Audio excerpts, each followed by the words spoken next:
Life on our planet is constantly evolving. This process has been ongoing indefinitely. Periods of extinction always follow periods of development. But in the history of our planet, there was a moment when development was so prolonged that it gave rise to enormous creatures that dominated for 150 million years. This period was a paradise on Earth because there were practically no extinctions then. The Jurassic period saw the dawn of a group of reptiles that still mesmerize with their sizes, dinosaurs. This is the story of the era of dinosaurs. About 210 million years ago, the once unified supercontinent Pangaea began to break apart into separate continental blocks. It formed two large supercontinents, Laurasia and Gondwana. 50 million years later, these parts would also start to separate from each other. Australia separated from a part called Gondwana. Similarly, Laurasia was divided into what we now know as North America and Eurasia. These changes divided the inhabitants of our planet into different parts. This gave rise to various new species of mammals because the environmental conditions changed for all of them. Seas began to form between them, which had different characteristics from the world ocean.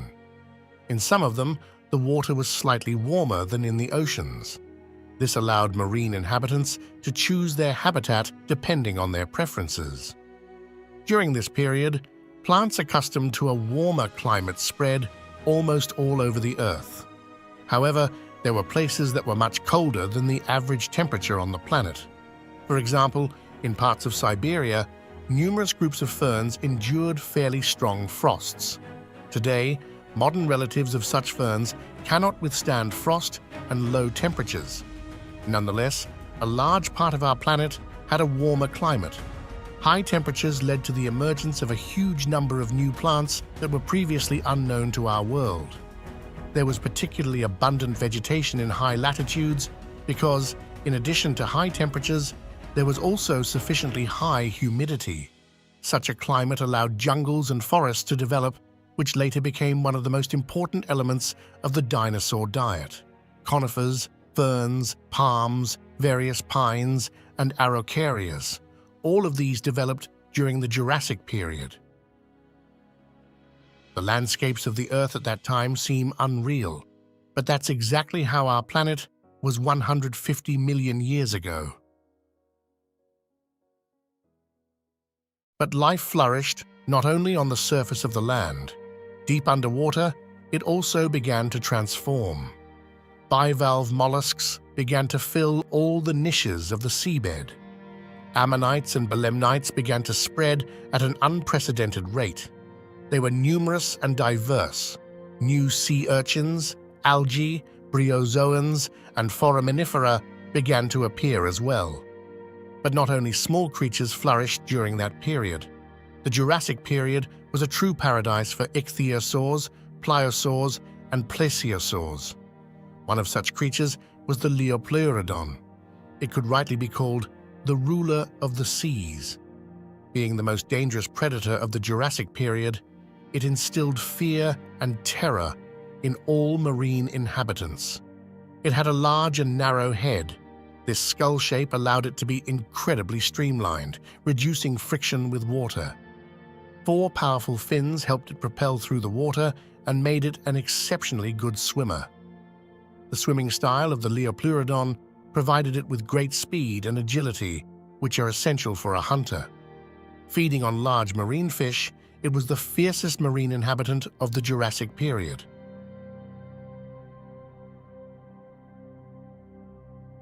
Another large inhabitant was the ichthyosaur. Its average length was about 5 meters. Its unique head structure allowed it to squeeze into deep places under rocks, where it could also feast on mollusks. But considering the strength and sharpness of its teeth, it can be concluded that it preferred to eat medium-sized fish. Often moving in packs, ichthyosaurs could reach speeds of 45 kilometers per hour. This speed allowed them to catch any prey they desired. life in the lakes and rivers of the Jurassic period also thrived.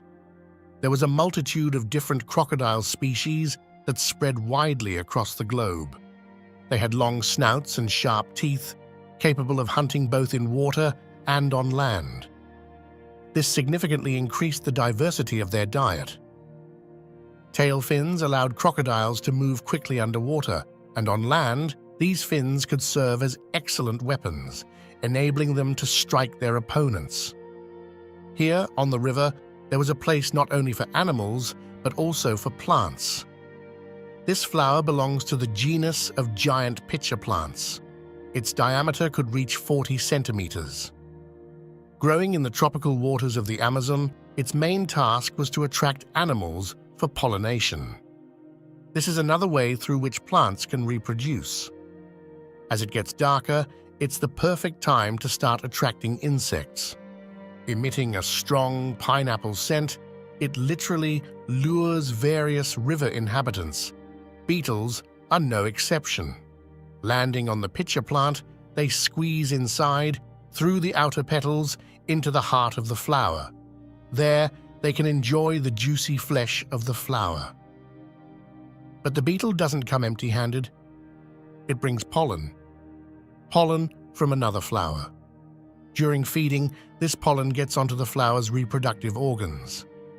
At dawn, the flower closes, to reopen later, in the evening, but already completely transformed. Its color has changed, the main goal is achieved, and the beetle, covered in pollen, moves on to other flowers. Unknowingly, it begins to pollinate them. About 140 million years ago, flowers began to spread massively across the planet. Gradually, they became brighter, more colorful, and with a more enticing scent. They provided food for a large number of insects, which in turn were a key element of their reproduction. Vast thickets began to be covered with various colors, made possible only by flowers. Today, on our planet, there are 10 times more flowering plants than all other species combined. The world started to play with new colors. The beauty of our planet could best be observed from the air, and during the Jurassic period, there were those who could do it from the height of their flight. Pterosaurs.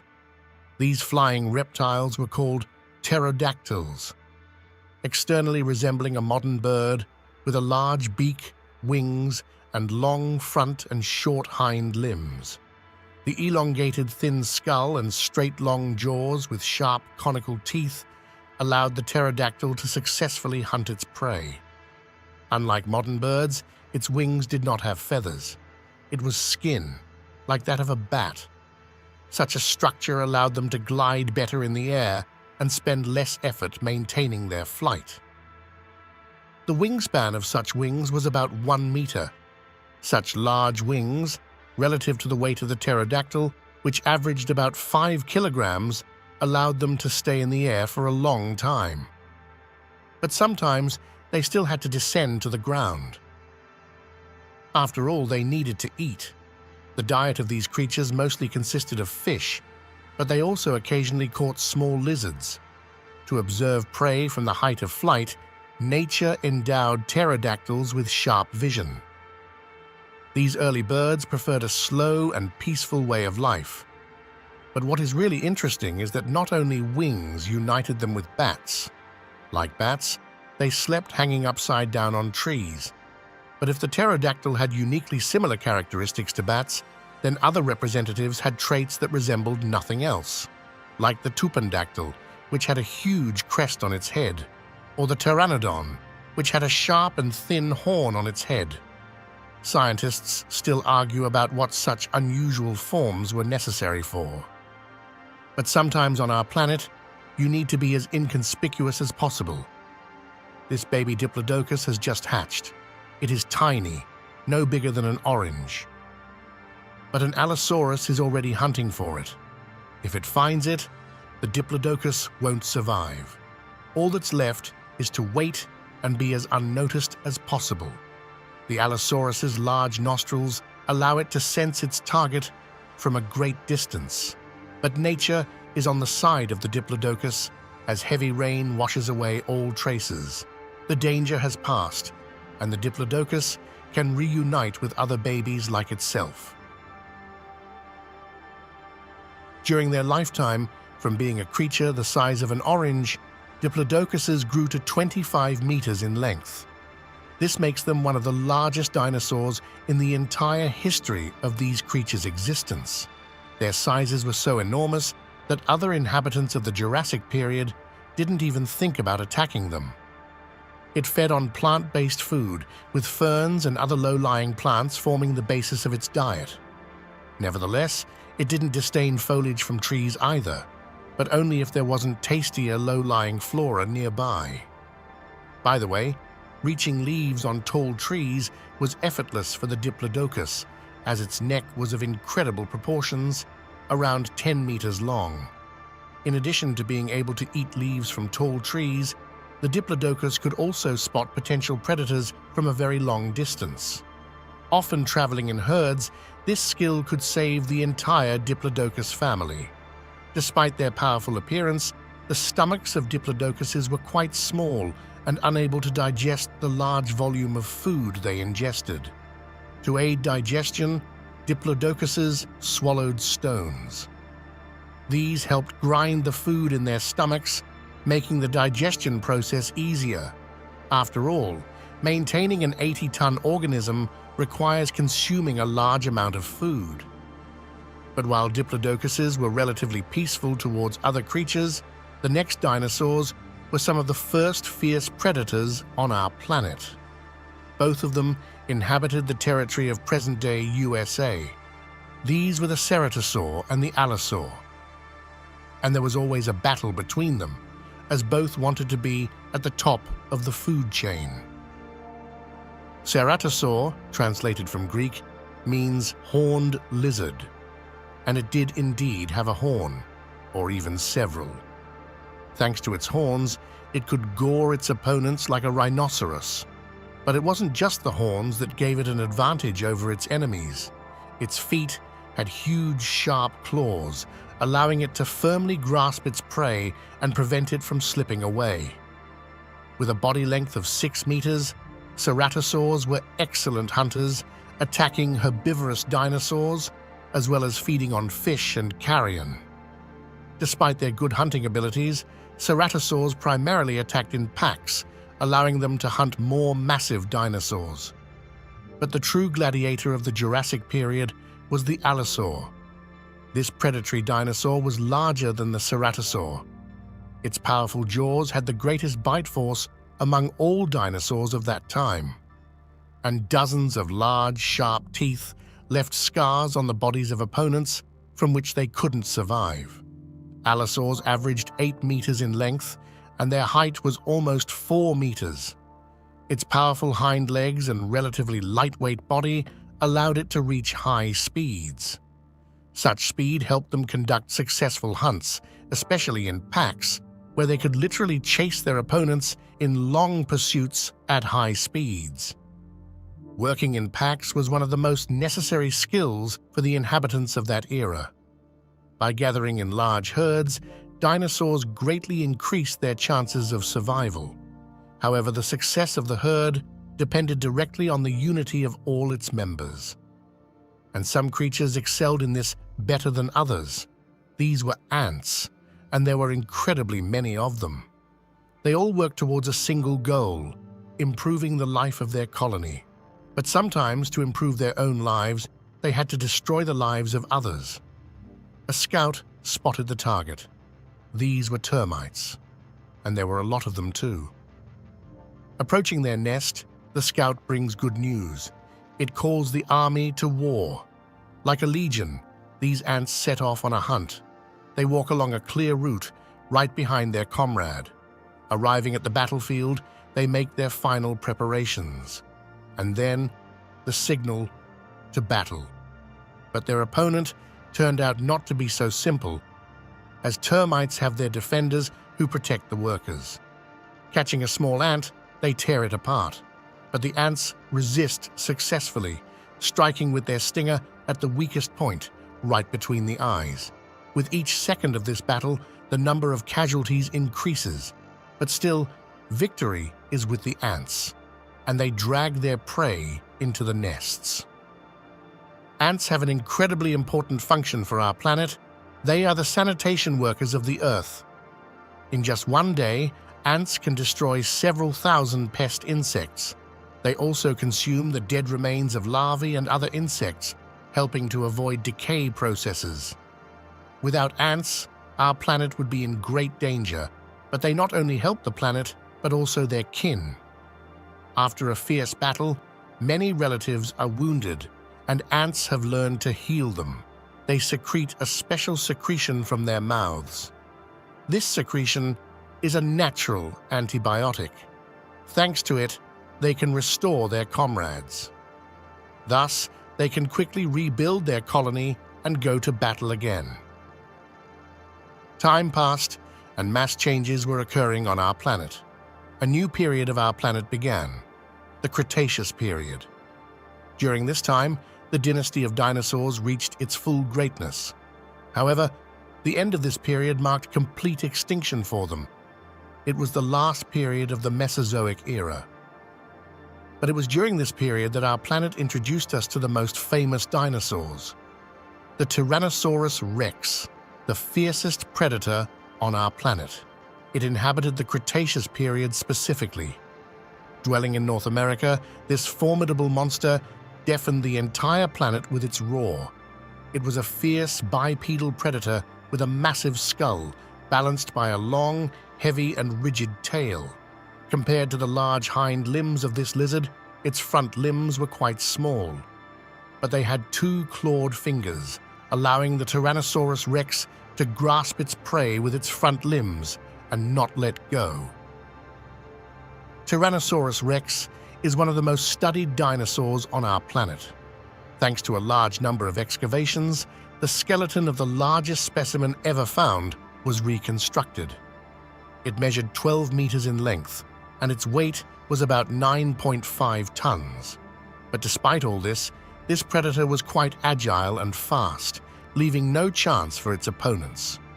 Being the largest carnivore in its ecosystem, the Tyrannosaurus rex was a super predator.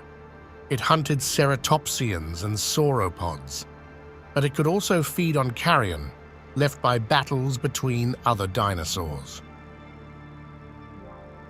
The Earth during the Cretaceous period continued to evolve. Globally, surface temperatures were rising, but in some regions of our planet, there was a real winter, especially in the northern parts of our planet, where a large amount of snow fell. One of the reasons for such abrupt changes was the ongoing breakup of the continent Pangaea. The 2 huge continents, Laurasia and Gondwana, began to break up into even smaller parts. These parts almost resembled our current planet. Some of these continents moved further away from the equator, such as Antarctica. But the continents that remained at the equator continued to thrive. And on these continents, flowers continued to flourish. If previously beetles were the main lovers of their delicacies, now new insects appeared that fed on them. These were bees and butterflies. These small insects were just beginning to spread. At that time, they were few in number, but already quite beautiful. The population of small animals increased. The floral vegetation formed large, dense thickets where small rodents hid. This was the most numerous order of mammals. They spent most of their lives in burrows to avoid becoming prey to snakes or lizards. The marine world of the Cretaceous period also continued to evolve. This period was literally teeming with various marine inhabitants, from small fish to large aquatic creatures. Crabs began to crawl along coral reefs, and coral reefs turned into bright and colorful places which looked the same as they do now. The Cretaceous period became a paradise for small fish. After all, a large number of huge fish died out at its beginning. Nevertheless, some species of Jurassic plesiosaurs and ichthyosaurs still existed in the seas. Their large bodies struck fear into marine inhabitants. and forced them to quickly change their course. After all marine inhabitants understood that encountering their huge jaws would be fatal. There were no rivals from other species for them, only they themselves could become rivals to each other. But if these representatives gradually became extinct, then sharks began to occupy their niche. They were smaller and more agile. Their bodies were streamlined, allowing them to maneuver better in the water, pursuing prey. But not all inhabitants of the sea preferred to constantly reside in it. Some of them could inhabit both on land and in water, like, for example, the Spinosaurus.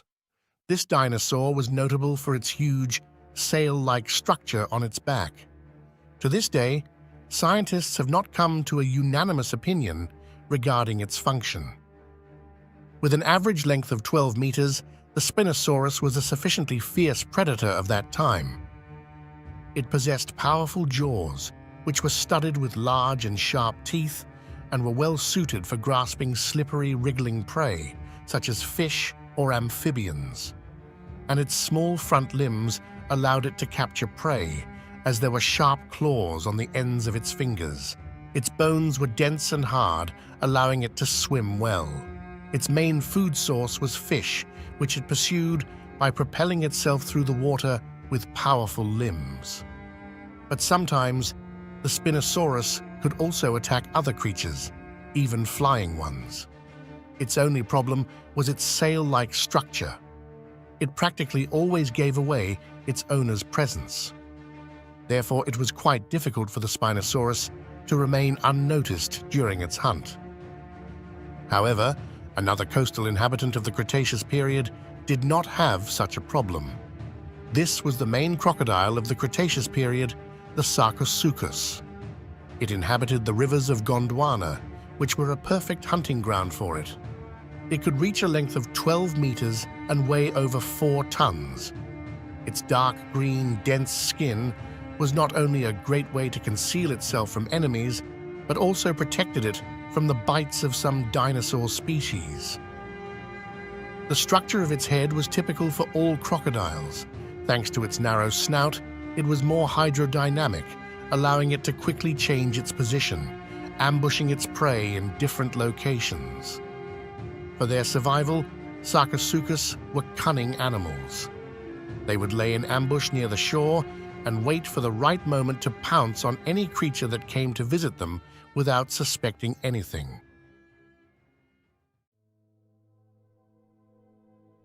The world on the land of the Cretaceous period continued to flourish. Due to the breakup of the giant continents, smaller continents formed. The vegetation there could vary significantly. Somewhere, in the cold parts of our planet, there was practically no vegetation, while in warmer places, there was an incredibly diverse range of it. The vegetation reached its peak in areas with a tropical, humid climate. The slopes of hills and lowlands were covered with dense forests. Trees served not only to produce oxygen, but also acted as excellent camouflage, and for many dinosaurs, they were the main source of food. It was in such warm climatic conditions that abelisaurids lived. Predominantly, abelisaurids lived only in the southern hemisphere of the Earth. They were a clade of theropod dinosaurs from the ceratosaur group. The main prey of these predators were young sauropods and small mammals, or their remains. One of the most popular abelisaurids was Carnotaurus. These dinosaurs had 2 unusual horns on their head, but despite all this, they practically had no arms. This limited them in their way of obtaining food, since they could not grasp other dinosaurs, but they had a large number of teeth, which were perfectly suited for tearing off pieces of meat. Another popular abelisaurid was Majungasaurus. This unusual predator had a small horn on its forehead and unusual bulldog-like jaws with which they could easily strangle large and strong prey. They were very aggressive, and often even towards their own kind. These were some of the few dinosaurs that were definitely cannibals. Stable conditions on planet Earth allowed some dinosaurs to reach incredibly large sizes. For example, in South America lived one of the largest dinosaurs on our planet. It's not hard to guess where its remains were found, given its name, Argentinosaurus. This giant could reach 35 meters in length. With its long neck, it could feed on foliage from trees as high as 20 meters. That's why its habitat was Argentina. The climate in those regions was ideal for the growth of such large trees.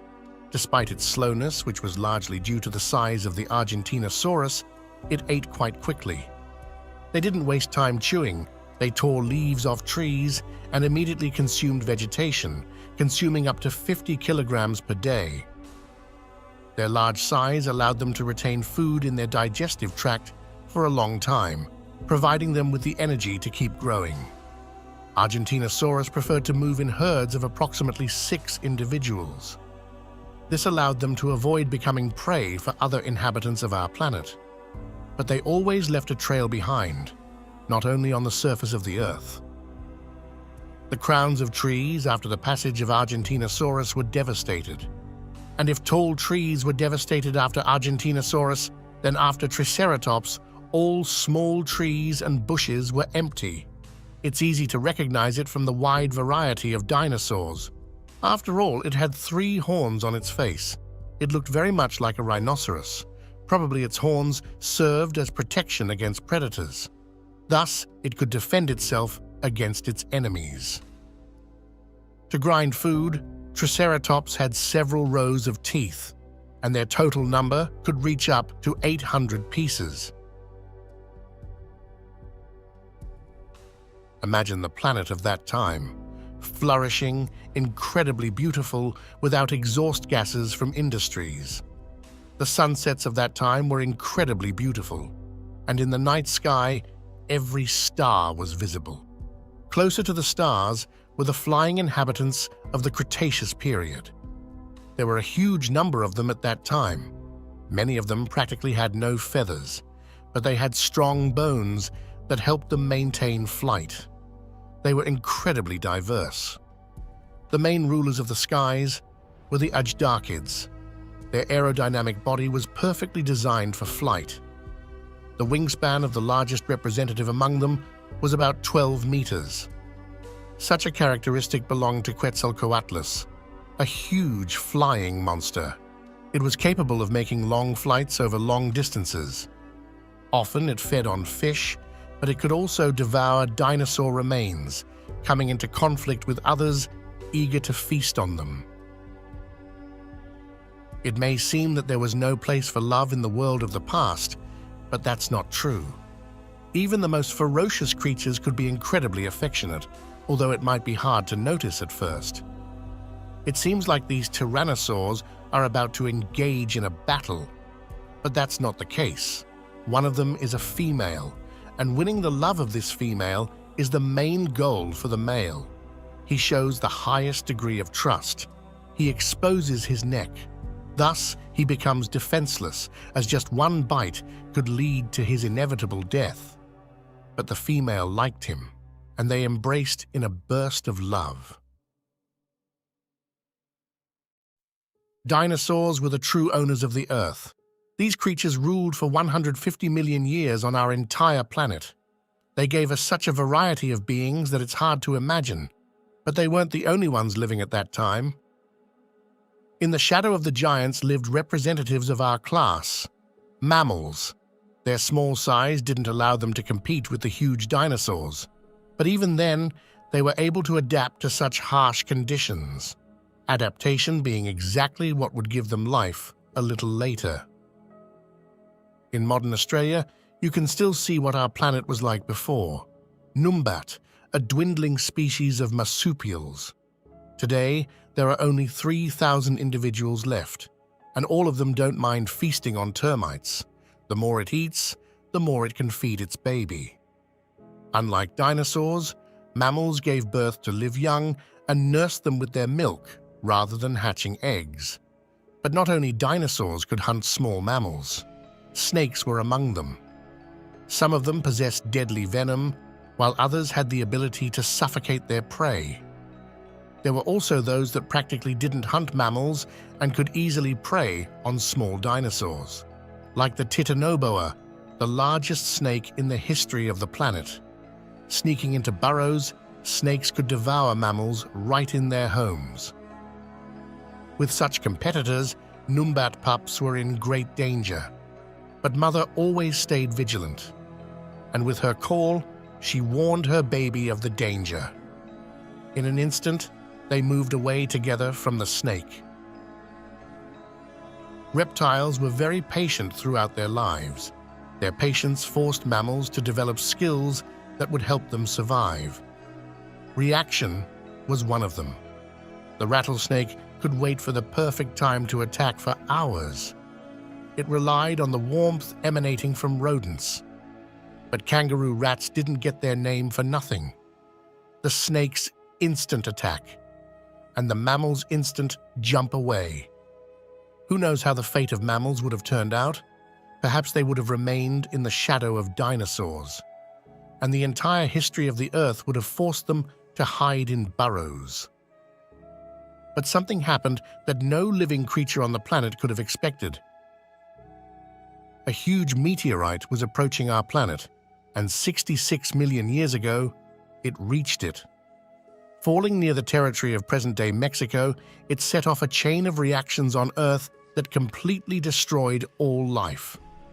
After colliding with the Earth, our world plunged into darkness. The impulse from the impact spread across the entire globe. Because of this, a huge number of volcanoes became active. Molten magma began to splash over the surface of the land. Billions of tons of rock vaporized in an instant and were ejected into the atmosphere as ash and soot. It became so dark on our planet that it was difficult to distinguish between night and day. Due to the lack of light, plants practically stopped photosynthesizing for 2 years because they simply couldn't see sunlight. This greatly affected the amount of vegetation on our planet. Only a small amount of it could survive in such extreme conditions. The dust cloud grew larger and larger. Dinosaurs, once huge creatures, began to die out. It can be said with a high degree of certainty that the inhabitants of North America practically became extinct immediately after the meteorite impact. After all, they were closest to the impact site. Other dinosaurs found themselves in an even worse position. They literally had nowhere to hide from the suffocating smog that spread across the planet. After all, unlike mammals, they couldn't burrow underground. Mass extinction also occurred underwater. The disappearance of phytoplankton due to the lack of sunlight led to the destruction of food chains and the death of marine animals. The global air temperature initially rose sharply due to massive lava eruptions and then plummeted rapidly. For decades, it did not rise above 5 degrees Celsius. The world forever lost its giant dinosaurs. Now it's time for other creatures to dominate, those that were once on the sidelines. It was time for mammals, how they managed to completely occupy the niche of dinosaurs, and why exactly they were able to conquer the entire world. Watch in our next video.